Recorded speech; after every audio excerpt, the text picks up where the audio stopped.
Hello my friends, आप सुन रहे हैं हमारी कहानी my cruel husband episode 6। Title है रैगिंग गैंग। तो चलिए कहानी को स्टार्ट करते हैं। रूही अभी भी हंस रही थी और सभी लोग उसकी हंसी में ही खो गए थे। करीब 5 मिनट बाद रूही ने हंसना बंद किया और उन तीनों की तरफ देखा। वे तीनों प्यार से रूही को ही देख रहे थे। वहीं रूही ने कहा, क्या हुआ? आलिया ने प्यार से कहा, कुछ नहीं जान, चलो। रूही मुस्कुराते हुए हाँ में इशारा किया और कहा, चलो। वे तीनों यहाँ से जाती हैं।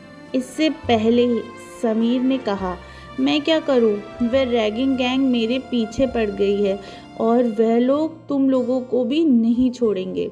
वहीं रूही ने जैसे ही रैगिंग का नाम सुना, उसकी आंखों में चमक आ गई। उसने टिमटिमाती आंखों से समीर की तरफ देखा और कहा, कौन रैगिंग गैंग? कौन रैगिंग कर रहा है? भैया हमें बताओ जल्दी से। समीर ने एक तरफ इशारा किया। रूही ने देखा, वहां 8 लोग उनकी ही तरफ देख रहे थे। उनमें से 3 लड़कियां और 5 लड़के थे। लड़के काफ़ी अजीब कपड़े पहने हुए थे, फिर भी वे काफ़ी कूल और हैंडसम लग रहे थे। और लड़कियों ने काफ़ी शॉर्ट ड्रेस पहनी हुई थी। रूही ने उन लड़कियों को देखकर गंदा सा मुंह बना लिया और कहा, क्या पहना है इन लोगों ने? मुझे तो लग रहा है ये कल पूरी नंगी होकर ही आएंगी। वहीं रूही की बात सुनकर आलिया और समीर और सिया जोर जोर से ठहाके मार के हंसने लगे। रूही ने उनकी तरफ देखा और मासूमियत से कहा, क्या हुआ? आप लोग क्यों हंस रहे हो? समीर ने अपनी हंसी को कंट्रोल करते हुए कहा, तुम्हारी बातों पर। रूही ने मासूमियत से कहा, हमने तो सच ही कहा। उन्होंने कितने गंदे कपड़े पहने हैं। समीर ने कहा, कॉलेज में लड़कियां ऐसे ही कपड़े पहन कर आती हैं। इस बात पर रूही ने कहा, हम तो ऐसे कपड़े नहीं पहन कर आए हैं। इस बात पर समीर ने मुस्कुराते हुए कहा, हाँ, क्योंकि तुम सबसे अलग हो। रूही ने टिमटिमाती आंखों से समीर को देखा। समीर ने रूही की तरफ देखा और कहा, वे अपनी बॉडी को शो करना चाहती हैं, पर तुम सबसे अलग हो। तुम अपनी खूबसूरती को बिना अपनी बॉडी को शो किए हुए भी दिखा सकती हो, इसलिए तुम्हें यह सब दिखावा करने की ज़रूरत नहीं है। रूही ने अपना सिर हाँ में हिलाया और फिर कहा, यह लोग हमारी भी रैगिंग करेंगे क्या? समीर ने कहा, पता नहीं। तभी एक लड़का उन चारों के पास आकर खड़ा हो गया और उन चारों से कहा है, विहान ने तुम सभी को बुलाया है। वहीं यह नाम सुनकर समीर फिर से घबरा गया, क्योंकि वह जानता था कि इन 8 के ग्रुप के लीडर के बारे में बोल रहा था। वे उन लड़कों की तरफ इशारा कर रहे थे जहां पर 8 लोग उन चारों की तरफ देख रहे थे। रूही ने कहा, चलो जल्दी से। इतना कहकर उसने आलिया और सिया का हाथ पकड़ा और उन्हें खींचते हुए उन सब की तरफ ले गई। समीर भी अपना सिर हिलाते हुए रूही के पीछे उन सब की तरफ आ गया। हालांकि वे जाना तो नहीं चाहता था, पर अभी अपनी नई बहन को भी छोड़ नहीं सकता था, इसलिए वह भी उन तीनों के पीछे आ गया। वे चारों जाकर उन 8 के सामने खड़े हो गए। वे सभी बाकी स्टूडेंट से काफ़ी रिच फैमिली से बिलोंग करते थे। देहरादून शहर के कई रईसों के बच्चे यही थे। नाम विहान रायचंद्र।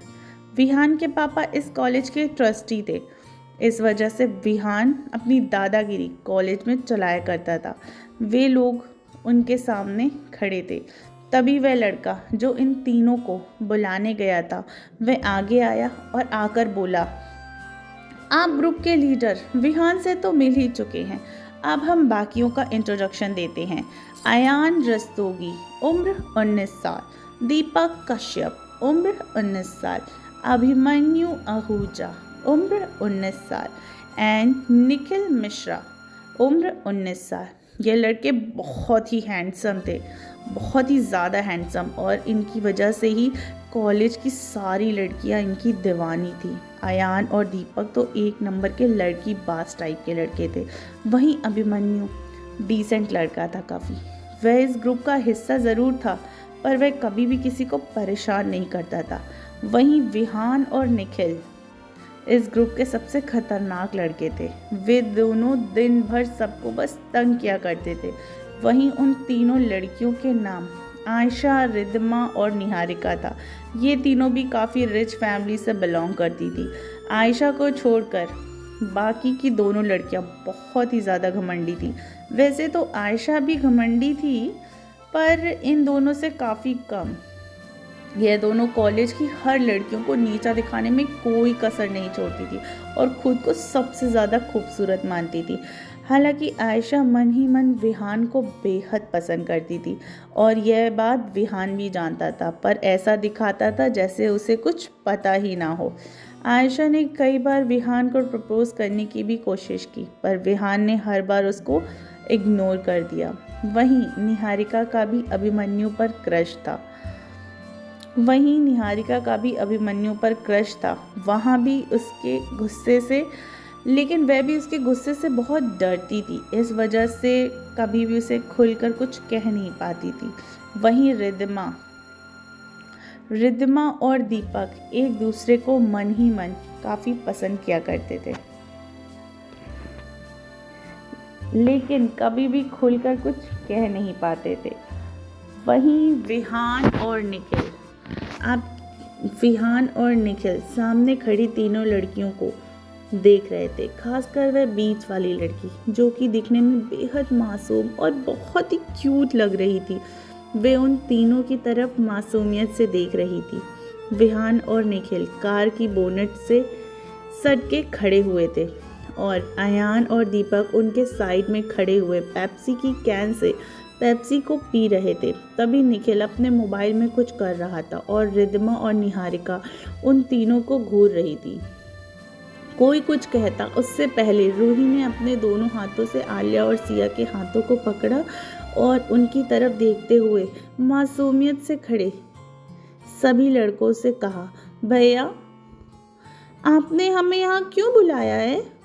वहीं सभी लड़के जो रूही को देख रहे थे, जैसे ही उसके मुंह से भैया सुना, अयान और दीपक के मुंह से पेप्सी निकलकर विहान और निखिल के ऊपर जाकर गिरी और अयान और दीपक के मुंह से हंसी छूट गई। वे जोर जोर से हंसने लगे। विहान और निखिल उन दोनों को खा जाने वाली नज़रों से घूर रहे थे। उन दोनों ने खुद पर कंट्रोल किया और रूही की तरफ देखा। तभी रूही ने कहा, भैया। फिर से भैया सुनकर वे पांचों हैरान नज़रों से रूही को देखने लगे। रूही अपनी चमकती आंखों से प्यार से उन पांचों की तरफ देख रही थी। वही तीनों लड़कियां भी हैरानी से रूही को ही देख रही थी। पर जैसे ही उन तीनों ने रूही के मुंह से उन पांचों के लिए भैया कहते सुना, उनकी भी हंसी छूट गई, क्योंकि कॉलेज की लगभग सारी लड़कियां इन पांचों पर लट्टू थीं और उनके पास आने के बस बहाने ढूंढा करती थी। यह लड़की सीधा इन पांचों को भैया ही बना लिया।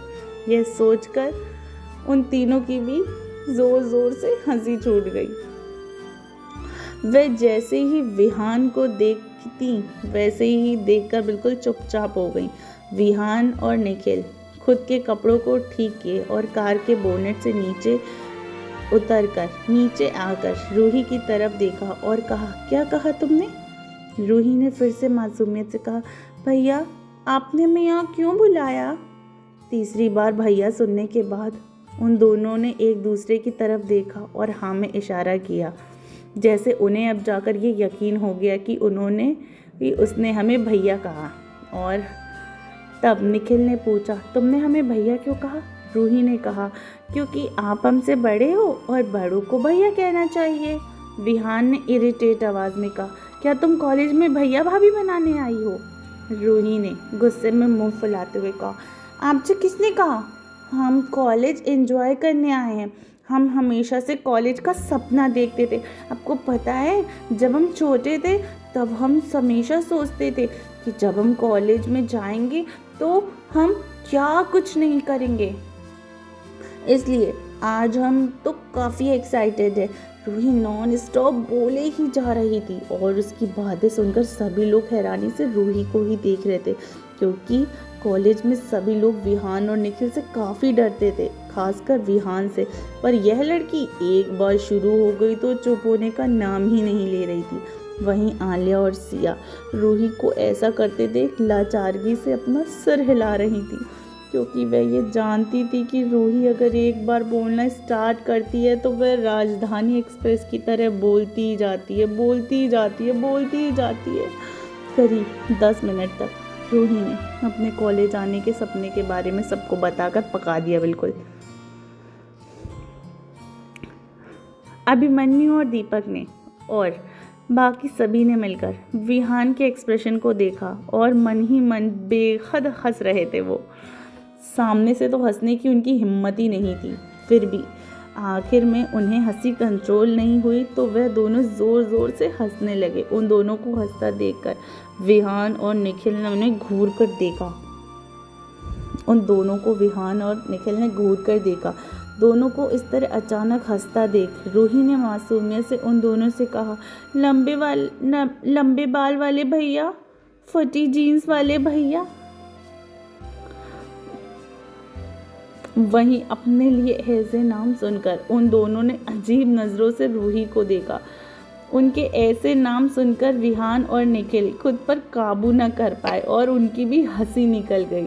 असल में दीपक के बाल काफ़ी बड़े थे, डाई भी किए हुए थे, उसके बाल रेड और ग्रीन कलर के थे, पर वे काफ़ी अजीब से लग रहे थे। वहीं अयान की जीन्स काफ़ी जगह से फटी हुई थी। इनफैक्ट उसकी जीन्स 75% जगह से फटी ही हुई थी और दीपक के बाल काफ़ी लंबे थे।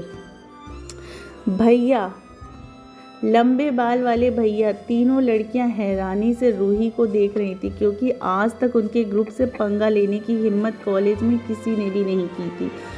यह लड़की आते ही सबका मजाक बनाने लगी। सबको लग रहा कि रूही मासूम होने का नाटक कर रही है, इसलिए आयशा आगे आई और रूही का हाथ पकड़कर खींचते हुए कहा, क्या तुम खुद को इतना स्मार्ट समझ रही हो कि अपनी मासूमियत के झांसे में हम सबको फंसा लोगी? वहीं आयशा के इतना जोर से हाथ पकड़ने के कारण रूही की आंखों में आंसू बहने लगे। उसकी आंखों में आंसू को देखकर किसी का भी दिल पिघल सकता था। विहान और निखिल का भी दिल पिघल गया। उन्हें रूही सच में काफ़ी मासूम और क्यूट लगी। आज तक उन्होंने सभी लड़कियों और लड़कों को परेशान किया, पर रूही उन्हें सबसे अलग लगी। विहान ने चिल्लाकर आयशा से उसका हाथ छुड़ाया। आयशा ने भी विहान की बात मानी और गुस्से से घूरते हुए रूही का हाथ छोड़ दिया। रूही की आंखें भर गई। तभी आलिया और सिया दौड़कर रूही के पास गई। उन्होंने प्यार से उसे गले लगाकर शांत करते हुए कहा, जान, रोना नहीं। तभी रूही ने ज़ोर ज़ोर से रोते हुए कहा, यह दीदी बहुत गंदी है। रूही बच्चों की तरह रो रही थी, क्योंकि आयशा ने उसका हाथ काफ़ी ज़ोर से पकड़ा था।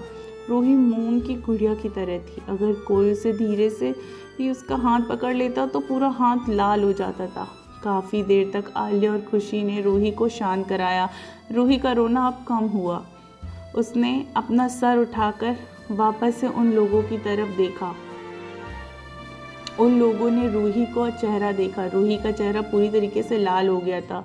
रोने की वजह से उसकी आंखें भी बिल्कुल सूज चुकी थी। फिर भी वह इतनी प्यारी लग रही थी कि कोई भी उसे तकलीफ़ देने के बारे में सोच भी ना पाए। रूही ने उन 5 लड़कों की तरफ देखा और कहा, ये दीदी बहुत गंदी है, हम इनकी शिकायत अपने पापा से करेंगे। और फिर पलट कर कहा, दीदी, आपके मम्मी पापा ने आपको बताया नहीं, किसी को ऐसे नहीं पकड़ते हैं, दर्द होता है। पहले तो आयशा ने सिर्फ अपने से 1 साल छोटी लड़की को खुद के लिए दीदी कहते देखा। आयशा ने गुस्से में रूही को घूरा और फिर उसकी बच्चों वाली बातें सुनकर आयशा ने शैतानी मुस्कुराहट के साथ कहा, ये अपने पापा से शिकायत करेगी। आयशा की बातें सुनकर रूही ने गुस्से में मुंह फुलाकर कहा, हाँ करेगी आपकी शिकायत। आयशा ने उसे शैतानी मुस्कुराहट के साथ ओले ओले छोटा बेबी रोएगा। आयशा को ऐसा खुद का मजाक बनाते देख रूही की आंखें फिर आंसुओं से भर गई। बचपन में रूही जिस माहौल में पली बढ़ी थी वहाँ पर उसे कोई भी ऐसे परेशान नहीं करता था और उसके स्कूल में भी उसके पापा टीचर थे, इस वजह से भी उसे कोई भी परेशान करने के बारे में सोचता भी नहीं था।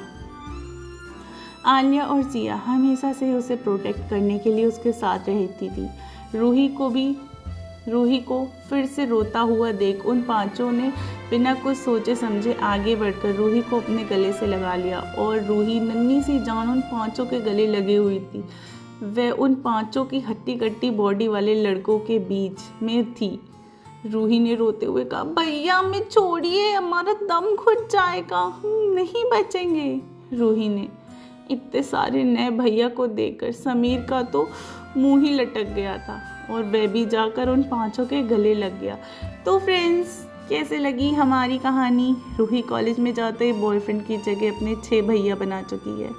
तो फ्रेंड्स, अगले एपिसोड को जानने के लिए, कहानी को आगे तक सुनने के लिए हमारे साथ यूं ही बने रहिए सिर्फ टिनी FM जान के साथ।